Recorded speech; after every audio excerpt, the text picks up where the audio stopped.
Sorry, I'm going to be looking down the paper. Bear with me. Since our last on, our lives have run a gamut of highs and lows. It started last March. Jake was still in treatment, which meant that he was receiving daily chemotherapy pills, monthly chemo infusions, and steroid rounds, and quarterly spinals. Things had become very routine for us after almost 3 years of treatment, and we had nearly forgotten that Jake was still teetering on the brink of being a very sick kid.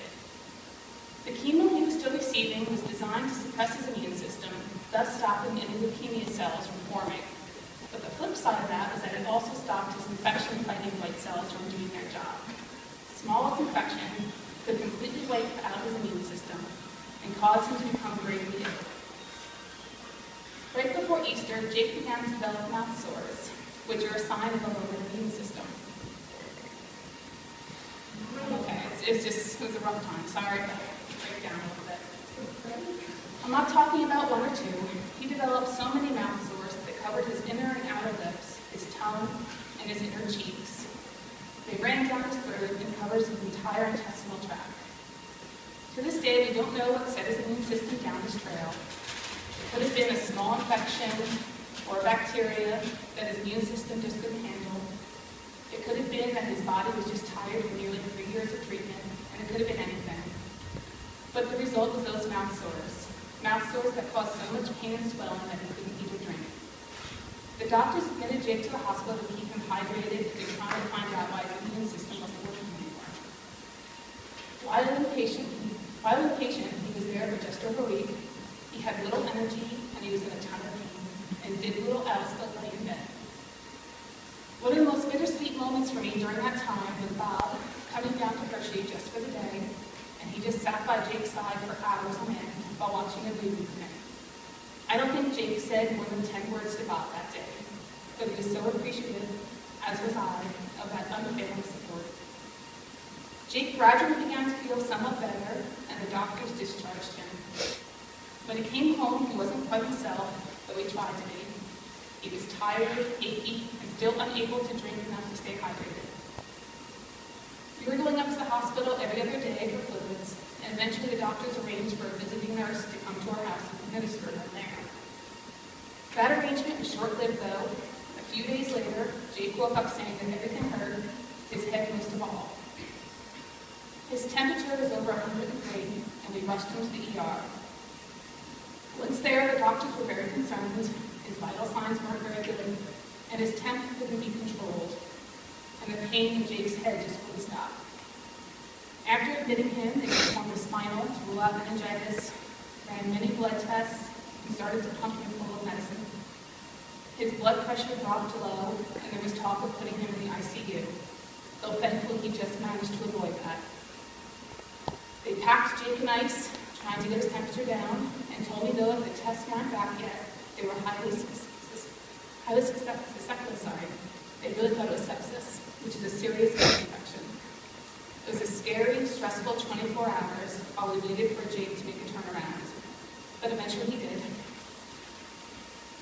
After 24 hours passed, the blood test finally came back and confirmed that it was sepsis, though it took over a week to pinpoint the exact bacteria and the right antibiotics so he could be discharged. That month after discharge was not easy. Jake never seemed to get 100% better. His immune system was still very delicate, and he complained of knee pain quite often. We went on a small vacation during this time to Virginia, and Jake was in so much pain there that we had to call Hershey and have them phone in a prescription to a local pharmacy. We even rented a wheelchair when we were at King's Dominion and Busch Gardens to help Jake get around. Once home, Jake underwent a 3-hour CAT scan of his knees and hips, as we started to suspect that he might have a vascular necrosis, which is death of bone from his knees, which is a common side effect of leukemia treatment. His knee pain gradually became worse, and at his next clinic appointment, the doctor tried a new drug on Jake to try to help the suspected vascular necrosis. That night, Jake began to feel much worse. His entire body hurt. At first, we thought that it was side effects of the new drug, but when he got another fever of over 103, we knew something much worse was going on. We rushed him to the hospital again, and what happened was deja vu.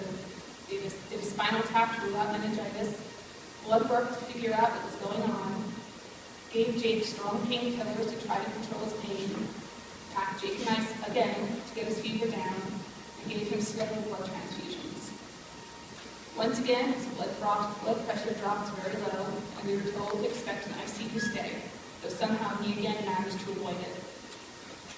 24 hours later, we found out that it was sepsis, though this time it was fungal. It was a direct result from his previous bout of sepsis, as the strength of the antibiotics caused it. His knee pain that we had been so worried about was actually that fungus that caused the sepsis, hiding and waiting to strike. After 10 long days, Jake was discharged, and this time it was for good. And what followed was a great summer, and in September, Jake finished his 36 months of treatment. During those 36 months, Jake received over 1,000 doses of chemo, over 20 blood transfusions, over 50 nights in the hospital, radiation treatments, nutritional support, and so many other treatments that I can't even remember. And through it all, we never had to pay 1 cent. That antifungal stuff that we had to give him to treat his second bout of sepsis was over $1,000 for just a 2-week supply. And he was on them from April to September. And then they would put him back on it again from September to December.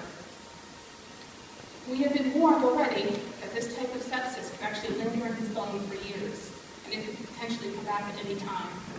And if it does, he could be on it for years to come in treatment. But again, to our surprise, we found out that even though he's no longer on treatment, they'll cover this for him for the rest of his life. So, to sum it up, it's been a strange year for us. We went from the low of Jake being so sick this past spring to being done with treatment. Most of the kids are in school now, and we are moving on from active treatment. We are moving on from that always ready to go to the hospital feeling. We've watched the kids blossom, have lives, and be normal. For example, Jake's not here today because he's at rehearsal. It's so bittersweet. He's doing so well. He's on the honor roll. He has a lead in a musical at school, and he's so ambitious. He has every intention of sitting right where you guys are right now in 4 years. Everything he was doing at school is to lead up to that goal.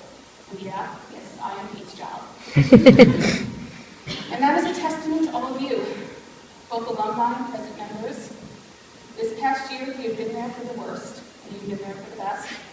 You all visited in the hospital, you called, you had Facebook messages for him, and you were just there for all of us.